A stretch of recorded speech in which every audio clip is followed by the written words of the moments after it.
Good morning, good afternoon, good evening, and welcome to another Through the Bible episode. Today, I'd like to talk about, you could almost look at it as college algebra in a certain way. You have an equation, right? And they teach you to balance this equation. You have an equal sign, you have something plus something equals something. And if one of those things is taken out of the equation, something's missing, and you have to find what it is. But if you have part of the other things, you can get that thing. Such as, if you have 4 on the equal side, you have 2 plus y equals 4.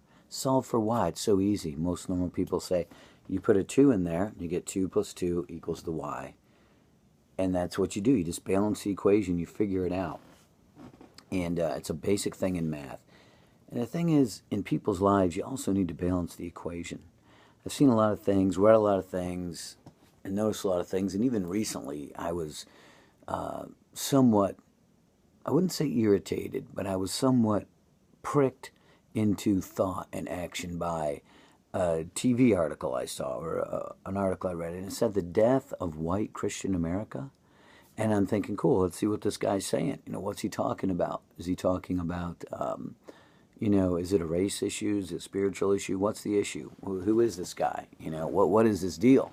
And I thought maybe he was a college professor or a biblical college professor, and he'd written this book. It's a nice book. You can go out and buy it. But I don't think I 100% agree with the content. But what it is this. He's a pollster. So what he does is he calls people on the phone. He says, what's your nationality? What's your race? What's your religion?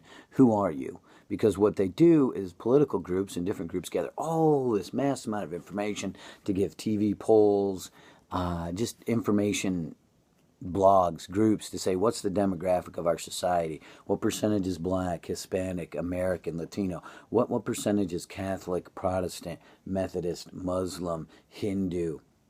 And what this guy is saying, he's saying that it's no longer a white Christian America, that predominantly most of the leaders, and it begs a whole nother study, have been white Christian males, have been the political leader. But a Christian is known by their fruit. So if someone gets into public office and they say gay marriage and partial birth abortion, the Honorable former President Clinton was not acting like a Christian in doing something like that. So even if you put down Christian on a census, our actions, our fruits say who we are. So he's not a Christian. You can't be a Christian and say gay marriage and say abortion, baby killing, right?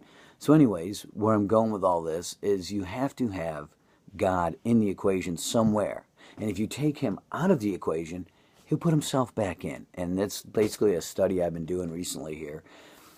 And so, and I just thought that book was interesting. And come to find out, it was by a totally non-Christian person who just does polls. And he calls up people and he says, what is your affiliation? What's your religion, right?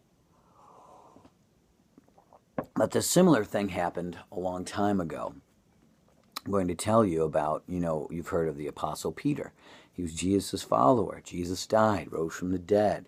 Jesus goes up into heaven, and all these people are preaching about Jesus, the origins of the church, right? Jesus.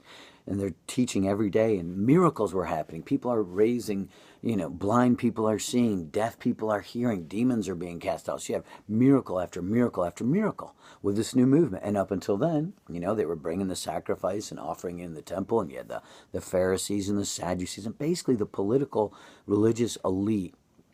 And it says right in the scriptures, they got really jealous. They got jealous because these people were taking away their attention, and they weren't forming a religion.